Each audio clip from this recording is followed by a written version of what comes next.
가장 무서운 사람은 바로 선한 얼굴 뒤에 독을 품은 사람입니다.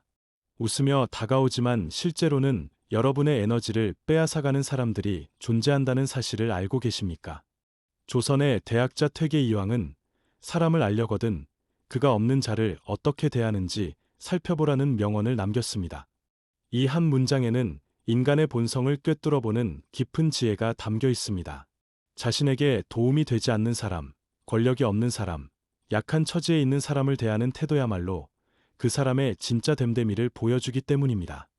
오늘은 여러분의 삶에서 반드시 경계하고 멀리해야 할 위험한 사람들의 특징을 역사적 사례와 현대적 해석을 통해 자세히 알려드리겠습니다. 더불어 이런 사람들을 미리 알아보고 대처하는 구체적인 방법까지 제시하여 여러분이 더 건강하고 행복한 인간관계를 만들어갈 수 있도록 도와드리겠습니다. 첫 번째로 약자를 무시하고 함부로 대하는 사람입니다. 식당에서 종업원에게 반말하거나 무례하게 행동하는 사람, 택배기사나 경비원에게 고압적인 태도를 보이는 사람, 사회적 약자를 깔보는 시선으로 바라보는 사람은 매우 위험한 인물입니다. 조선의 명제상 황희정상은 아랫사람을 대하는 태도가 곧 그 사람의 그릇을 보여준다는 말을 남겼습니다. 황희정승은 80세가 넘는 고령에도 불구하고 집안의 하인들에게조차 항상 존댓말을 사용했다고 전해집니다. 어느 날 한 신하가 정승께서는 어찌하여 미천한 하인에게까지 존댓말을 하십니까? 라고 묻자 황희는 그들도 나와 같은 사람이니 어찌 함부로 대하겠는가? 사람의 가치는 신분이 아니라 인격에 있는 것이다 라고 답했다고 합니다. 반대로 세종대왕 시절 권력을 휘두르던 관리 김종선은 백성들 앞에서는 거드름을 피우고 약자를 멸시하다가 결국 민심을 잃고 비참한 최후를 맞이했습니다. 중국 춘추시대의 관중은 대인을 섬기되 아첨하지 않고 소인을 대하되 업신여기지 않는 것이 군자의 도리라고 했습니다. 현대 사회에서도 이런 사람들을 쉽게 볼 수 있습니다. 직장에서 상사에게는 굽실거리면서 부하 직원에게는 함부로 대하는 사람, 부유한 사람 앞에서는 비굴하게 굴다가 가난한 사람은 무시하는 사람, 자신보다 사회적 지위가 낮다고 생각되는 사람에게 반말을 하거나 하대하는 사람들이 바로 그런 예입니다. 이런 사람들의 공통점은 상대방의 가치를 인격이 아닌 돈이나 권력으로 판단한다는 것입니다. 만약 여러분이 어려운 처지에 놓이거나 도움이 필요한 상황이 되면 이들은 가장 먼저 등을 돌릴 것입니다. 그들에게 인간관계란 철저히 이용 가치에 따라 결정되는 것이기 때문입니다. 두 번째로 남의 약점을 이용하여 자신의 이익을 취하는 사람입니다. 누군가의 비밀이나 약점을 알게 되었을 때 그것을 무기로 삼아 상대방을 조종하거나 협박하는 사람은 매우 위험한 인물입니다. 맹자는 인의를 버리고 이익만 좇는 자는 반드시 화를 입는다고 경고했습니다. 실제로 중국 진나라의 황관 조고는 시황제의 약점을 이용해 권력을 쥐었지만 그의 음모와 술수는 결국 진나라 멸망의 원인이 되었고 자신도 비참한 최후를 맞았습니다. 조고는 처음에는 시황제의 신임을 얻기 위해 충성스러운 모습을 보였지만 시황제가 죽자 유서를 조작하여 태자 부소를 죽이고 무능한 호해를 황제로 옹립했습니다. 그리고는 호해의 약점을 이용해 실권을 장악하고 수많은 충신들을 죽였습니다. 그러나 그의 악행은 오래가지 못했고 결국 자신이 옹립한 황제에게 죽임을 당했습니다. 조선시대에도 비슷한 예가 있습니다. 연산군 시절의 간신 임사홍은 왕의 광기를 이용해 권력을 잡았지만 중종반정으로 연산군이 폐위되자 자신도 처형당했습니다. 현대 사회에서도 이런 사람들을 종종 볼 수 있습니다. 직장 동료의 실수나 잘못을 뒤에서 상사에게 고자질하여 자신의 입지를 다지려는 사람, 친구의 비밀을 다른 사람에게 퍼뜨려 관계를 조종하려는 사람, 상대방의 약점을 잡아 금전적 이익을 취하려는 사람들이 바로 그런 예입니다. 특히 사적인 대화 내용을 몰래 녹음하거나 개인적인 사진이나 정보를 무단으로 유포하는 행위는 현대 사회에서 큰 문제가 되고 있습니다. 이런 사람들은 처음에는 친절하고 다정한 모습으로 다가와 신뢰를 쌓지만 일단 약점을 잡으면 그것을 무기로 상대방을 괴롭힙니다. 여러분의 약점이나 비밀도 언젠가는 거래의 수단이나 협박의 도구로 사용될 것입니다. 세 번째로 책임을 회피하고 남 탓만 하는 사람입니다. 일이 잘 되면 자기 공으로 돌리고 잘못되면 항상 남의 탓을 하는 사람은 절대 신뢰할 수 없는 인물입니다. 공자는 논어에서 잘못을 저지르고도 고치지 않는 것, 이것이 진짜 잘못이다 라고 가르쳤습니다. 또한 군자는 자신에게서 원인을 찾고 소인은 남에게서 원인을 찾는다고도 했습니다. 임진왜란 당시 선조의 행동은 무책임한 지도자의 전형적인 예를 보여줍니다. 왜군이 쳐들어오자 선조는 백성들에게는 곧 돌아오겠다고 약속하고는 의주까지 도망쳤습니다. 그러면서도 전쟁의 책임을 신하들에게 돌리고 심지어 전쟁을 승리로 이끈 이순신 장군마저 의심하고 견제했습니다. 반면 이순신 장군은 패전의 책임도 자신이 지고 더욱 철저히 준비하여 결국 나라를 구했습니다. 원균에게 지휘권을 빼앗겨 백의종군하면서도 원망하지 않고 묵묵히 나라를 위해 싸웠습니다. 현대 직장에서도 이런 사람들을 흔히 볼 수 있습니다. 프로젝트가 실패하면 팀원들의 능력 부족 탓을하고 성공하면 자신이 주도했다고 보고하는 상사, 자신의 실수로 인한 문제를 동료나 부하 직원에게 떠넘기는 사람, 회사 실적이 나쁘면 시장 환경 탓을 하면서도 실적이 좋으면 자신의 경영 능력 덕분이라고 자랑하는 경영자들이 그런 예입니다. 이런 사람들과 일하면 여러분은 항상 희생양이 될 위험에 처하게 됩니다. 위기의 순간에 그들은 여러분을 방패막이로 사용하고 자신은 빠져나갈 것입니다. 더욱 문제는 이런 사람들이 리더의 위치에 있을 때입니다. 조직 전체가 무책임한 문화에 물들고 서로 책임을 미루는 악순환이 반복됩니다. 네 번째로 감정 기복이 심하고 예측할 수 없는 사람입니다. 기분에 따라 태도가 180도 바뀌는 사람은 주변 사람들을 항상 불안하게 만듭니다. 장자는 마음이 평정하지 못한 자는 타인도 불안하게 만든다고 했습니다. 중국 춘추시대의 오왕부차는 감정 기복이 심한 군주였습니다. 충신 오자서가 월나라를 경계하라고 간언하자 처음에는 귀를 기울이는 듯했지만 간신백비의 아첨에 넘어가 오자서에게 자결을 명령했습니다. 결국 월나라 구천에게 패망하고 말았습니다. 고려시대 무신정권의 이해민도 변덕스러운 성격으로 악명이 높았습니다. 기분이 좋을 때는 부하들에게 후한상을 내리다가도 조금만 기분이 상하면 즉시 처형하곤 했습니다. 어느 날은 연회를 여러 신하들과 즐겁게 술을 마시다가 한 신하가 실수로 술잔을 엎자 그 자리에서 목을 베었다고 합니다. 이런 변덕스러운 성격 때문에 측근들마저 그를 두려워하고 불신했으며 결국 최충원의 정변으로 제거되었습니다. 현대 사회에서도 이런 사람들을 만날 수 있습니다. 아침에는 친절하게 대하다가 오후에는 차갑게 대하는 상사, 사소한 일에 갑자기 화를 내다가 금방 웃으며 농담하는 동료, 기분에 따라 약속을 지키기도 하고 어기기도 하는 친구들이 그런 예입니다. 특히 직장에서 이런 상사를 만나면 부하 직원들은 항상 눈치를 보며 전전긍긍하게 됩니다. 이런 사람들과 관계를 유지하면 여러분의 정신건강이 심각하게 손상될 수 있습니다. 항상 긴장 상태에 있어야 하고 상대방의 기분을 살피느라 자신의 감정을 억누르게 됩니다. 장기적으로는 우울증이나 불안장애 같은 정신질환으로 이어질 수도 있습니다.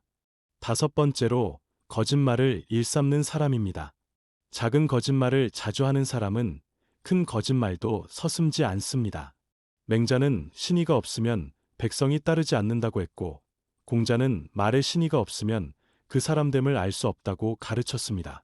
조선 중기의 간신 이이첨은 거짓의 화신이었습니다. 광해군 시절 그는 거짓 상소와 조작된 증거로 수많은 선비들을 역모로 몰아 죽였습니다. 처음에는 작은 거짓말로 시작했지만 점점 더 큰 거짓말을 만들어내며 조정을 피바람에 빠뜨렸습니다. 특히 개추곡사를 일으켜 영창대군을 죽이고 임목대비를 유폐시키는 등 극악무도한 일을 저질렀습니다. 그러나 인조반정으로 광해군이 폐위되자 그의 거짓말은 모두 드러났고 자신도 처형당했습니다. 중국 전국시대의 조나라 재상곽계도 거짓말로 나라를 망친 인물입니다. 그는 조왕에게 거짓 정보를 전하여 명장 이목을 죽이게 했고 결국 조나라는 진나라에 멸망했습니다. 현대 사회에서 거짓말쟁이들은 더욱 교묘해졌습니다. 자신의 학력이나 경력을 부풀리는 사람, 없었던 일을 있었다고 주장하는 사람, 약속을 습관적으로 어기면서 그럴듯한 변명을 늘어놓는 사람, 사실을 왜곡하여 자신에게 유리하게 만드는 사람들이 바로 그런 예입니다. 특히 인터넷 시대에는 가짜뉴스를 퍼뜨리거나 SNS에 거짓 정보를 올리는 사람들도 많습니다.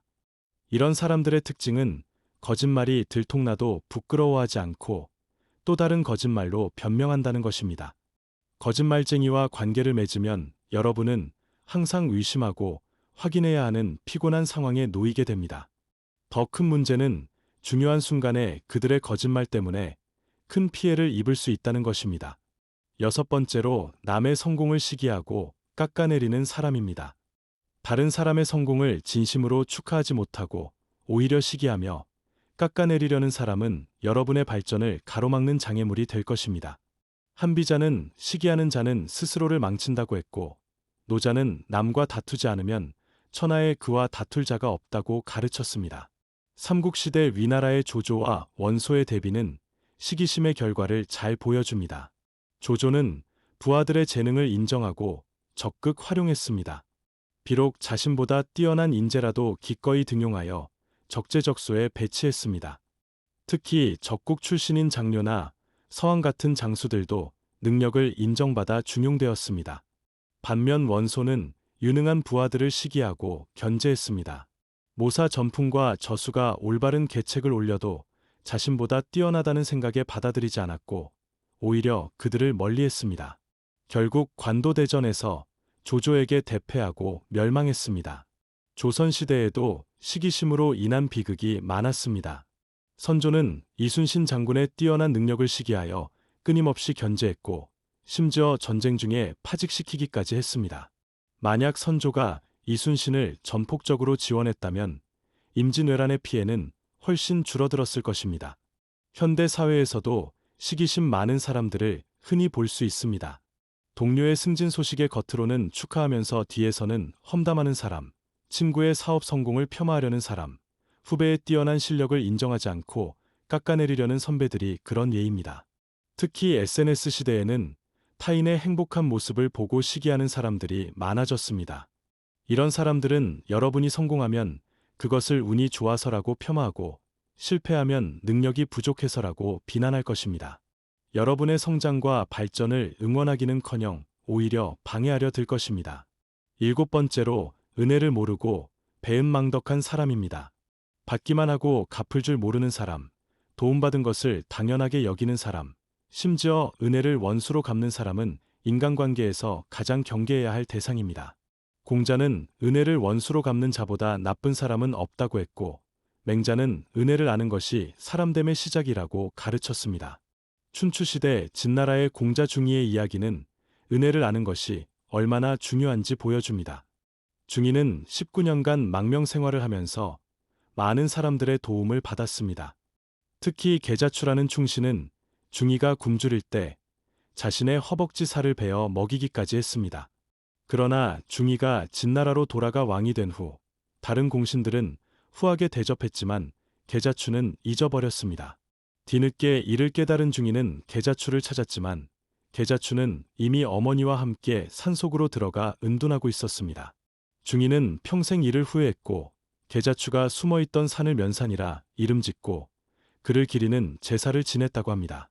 반대로 조선의 영조는 은혜를 잊지 않는 군주였습니다. 어린 시절 자신을 도운 사람들을 왕이 된 후에도 잊지 않고 보답했습니다. 특히 연인군 시절 자신을 보호해준 내시 김항구를 평생 가까이 두고 우대했으며 자신을 가르친 스승들도 극진히 모셨습니다. 이런 영조의 성품은 신하들의 충성을 이끌어내는 원동력이 되었습니다. 현대 사회에서도 배은망덕한 사람들을 자주 볼 수 있습니다. 어려울 때 도움받은 것은 잊어버리고 성공한 후에는 오히려 도와준 사람을 무시하는 사람, 선배나 스승의 가르침으로 성장했으면서도 그 은혜를 부정하는 사람, 부모의 희생으로 교육받고 성공했으면서도 부모를 돌보지 않는 사람들이 그런 예입니다. 특히 직장에서 선배의 도움으로 승진했으면서도 나중에 그 선배를 모함하거나 배신하는 경우도 있습니다. 이런 사람들은 아무리 도와주어도 감사할 줄 모르고 오히려 더 많은 것을 요구합니다. 여러분이 베푼 호의를 당연한 권리로 여기고 조금만 도움을 주지 않으면 서운해하거나 원망할 것입니다. 이제 이런 위험한 사람들을 미리 알아보고 대처하는 구체적인 방법을 제시하겠습니다. 첫째, 새로운 사람을 만났을 때 그 사람이 식당 종업원이나 택시기사, 경비원 등 서비스업 종사자들을 대하는 태도를 유심히 관찰하십시오. 이들에게 무례하거나 거만한 태도를 보인다면 그 사람의 본성을 의심해 봐야 합니다. 둘째, 누군가 다른 사람의 험담이나 비밀을 이야기할 때 절대 동조하지 마십시오. 오히려 화제를 바꾸거나 그 자리를 피하는 것이 좋습니다. 그 사람은 분명 여러분의 이야기도 다른 곳에서 하고 있을 것입니다.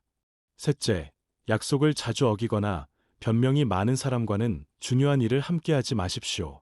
특히 금전적인 거래나 사업 파트너로는 절대 적합하지 않습니다. 넷째, 감정적으로 불안정한 사람과는 적당한 거리를 유지하십시오. 너무 가까이 지내면 그들의 감정 기복에 여러분도 휘말리게 됩니다. 다섯째, 작은 거짓말을 하는 사람을 발견하면 그 사람의 말을 항상 확인하는 습관을 들이십시오. 그리고 중요한 정보는 다른 경로로도 확인하는 것이 좋습니다. 여섯째, 시기심 많은 사람에게는 자신의 계획이나 성과를 자세히 이야기하지 마십시오.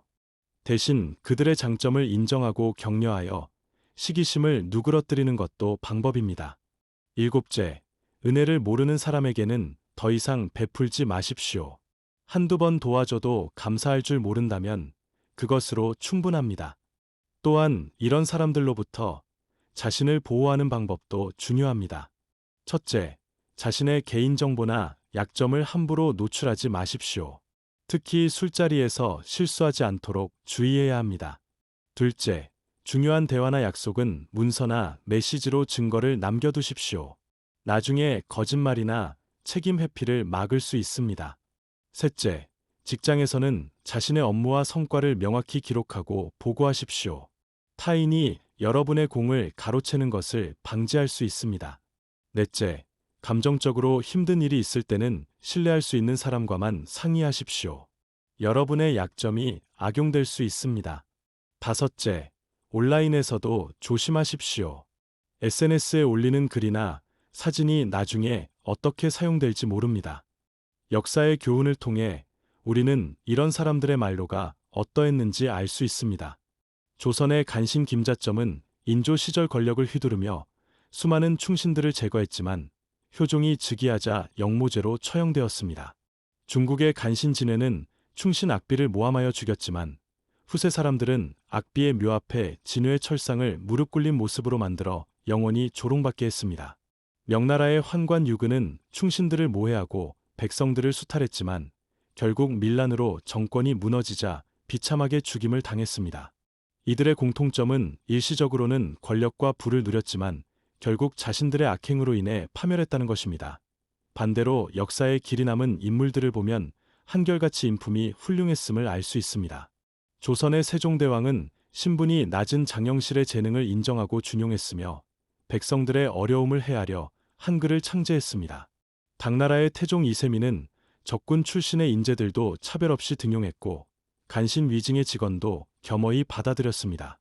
송나라의 포청천 포증은 권력자들의 비리도 가차없이 처벌했지만 억울한 백성들의 원통함은 끝까지 풀어주었습니다. 이들이 역사에 빛나는 이유는 그들의 인품과 행동이 시대를 초월하여 모범이 되기 때문입니다. 현대 사회에서도 위험한 사람들을 구별하는 몇 가지 추가적인 신호들이 있습니다. 첫째, 돈이나 물질적 가치만을 최우선으로 생각하는 사람들입니다. 이들은 모든 관계를 이해득실로만 계산하며 이익이 없다고 판단되면 가차없이 관계를 끊습니다. 둘째, 자기 자신만 옳다고 생각하는 독선적인 사람들입니다.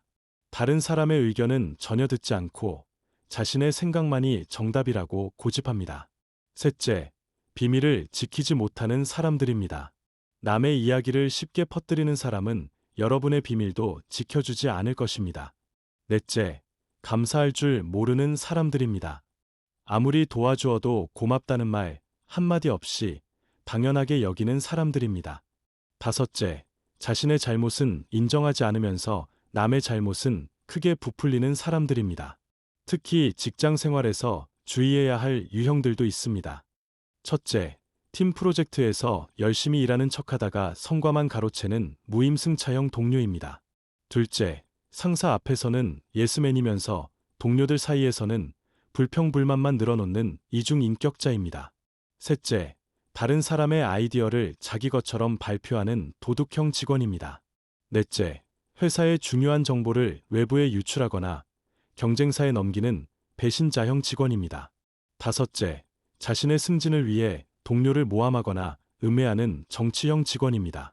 또한 개인적인 관계에서도 경계해야 할 유형들이 있습니다. 첫째, 연인 관계에서 상대방을 지나치게 통제하려는 집착형 파트너입니다. 둘째, 친구 관계에서 항상 자기 이야기만 하고 상대방의 이야기는 듣지 않는 자기중심적 친구입니다. 셋째, 금전거래에서 빌린 돈을 갚지 않으면서도 또 빌리려는 염치 없는 사람입니다. 넷째, 가족 관계에서도 자신의 이익만 챙기려는 이기적인 가족 구성원입니다. 다섯째, 모임에서 분위기를 망치고 부정적인 에너지만 퍼뜨리는 에너지 뱀파이어형 사람입니다. 이런 사람들과의 관계를 정리하는 것도 중요한 기술입니다. 첫째, 점진적으로 거리를 두는 것이 좋습니다. 갑자기 관계를 끊으면 보복을 당할 수 있습니다. 둘째, 감정적으로 대응하지 말고 이성적으로 대처하십시오. 화를 내거나 싸우면 오히려 상황이 악화될 수 있습니다. 셋째, 필요한 경우 제3자의 도움을 받으십시오. 직장에서는 인사팀이나 상사에게, 개인적인 관계에서는 신뢰할 수 있는 다른 사람에게 조언을 구하십시오. 넷째, 법적인 문제가 될 수 있는 경우에는 증거를 확보하고 전문가의 도움을 받으십시오. 다섯째, 자신의 정신건강을 최우선으로 생각하십시오. 필요하다면 전문적인 상담을 받는 것도 좋습니다. 건강한 인간관계를 만들기 위한 긍정적인 기준도 제시하겠습니다. 첫째, 진정한 친구는 여러분이 어려울 때 손을 내밀어주는 사람입니다. 성공할 때만 주변에 있는 사람이 아니라 실패했을 때도 곁에 있어주는 사람입니다. 둘째, 좋은 동료는 함께 성장하려고 노력하는 사람입니다. 경쟁하면서도 서로를 존중하고 협력할 때는 진심으로 협력하는 사람입니다. 셋째, 훌륭한 리더는 부하 직원의 성장을 기뻐하는 사람입니다. 자신보다 뛰어난 인재가 나오는 것을 두려워하지 않고 오히려 격려하는 사람입니다. 넷째, 믿을 만한 파트너는 서로의 독립성을 존중하는 사람입니다. 상대방을 소유하려 하지 않고 함께 성장하려는 사람입니다. 다섯째, 현명한 조언자는 쓴소리도 할 수 있는 사람입니다. 무조건 좋은 말만 하는 것이 아니라 필요할 때는 직원도 서슴지 않는 사람입니다. 인간관계에서 가장 중요한 것은 서로 존중하고 신뢰하는 것입니다. 공자가 말했듯이 자기가 하고 싶지 않은 일을 남에게 시키지 말라는 것이 인간관계의 기본입니다. 맹자도 서로 아끼고 존중하는 마음이 없으면 짐승과 다를 바 없다고 했습니다. 우리는 모두 존중받고 싶어 하지만 먼저 다른 사람을 존중할 줄 알아야 합니다. 특히 자신보다 약한 처지에 있는 사람들을 어떻게 대하느냐가 그 사람의 진정한 인품을 보여줍니다. 마지막으로 명심해야 할 것은 우리 자신도 때로는 이런 위험한 사람이 될 수 있다는 것입니다. 권력을 가지게 되었을 때, 성공했을 때, 다른 사람보다 우위에 섰을 때 우리도 교만해지고 타인을 무시할 수 있습니다. 그러므로 항상 자신을 돌아보고 반성하는 자세가 필요합니다. 내가 지금 다른 사람을 어떻게 대하고 있는가? 나는 감사할 줄 아는 사람인가? 나는 약속을 잘 지키고 있는가? 나는 다른 사람의 성공을 진심으로 축하할 수 있는가 하는 질문을 스스로에게 던져보아야 합니다. 인생은 짧고 소중합니다. 우리에게 주어진 시간과 에너지는 한정되어 있습니다. 그 귀중한 자원을 독이 되는 사람들과의 관계에 낭비하지 마십시오. 대신 서로를 존중하고 격려하며 함께 성장할 수 있는 사람들과 관계를 맺으십시오. 그것이 여러분의 인생을 더욱 풍요롭고 행복하게 만들 것입니다. 오늘 소개한 7가지 유형의 위험한 사람들을 미리 알아보고 피한다면 여러분은 불필요한 고통과 상처로부터 자신을 보호할 수 있습니다. 그리고 진정으로 가치 있는 관계에 더 많은 시간과 에너지를 투자할 수 있을 것입니다. 건강한 인간관계는 우리 삶의 가장 큰 자산입니다. 그것을 지키고 발전시키는 것이 행복한 삶의 비결입니다. 구독하시면 매주 인생의 지혜를 담은 명언과 실천법을 만나보실 수 있습니다. 오늘 영상이 도움되셨다면 구독과 좋아요 부탁드립니다. 다음 영상에서 다시 만나요.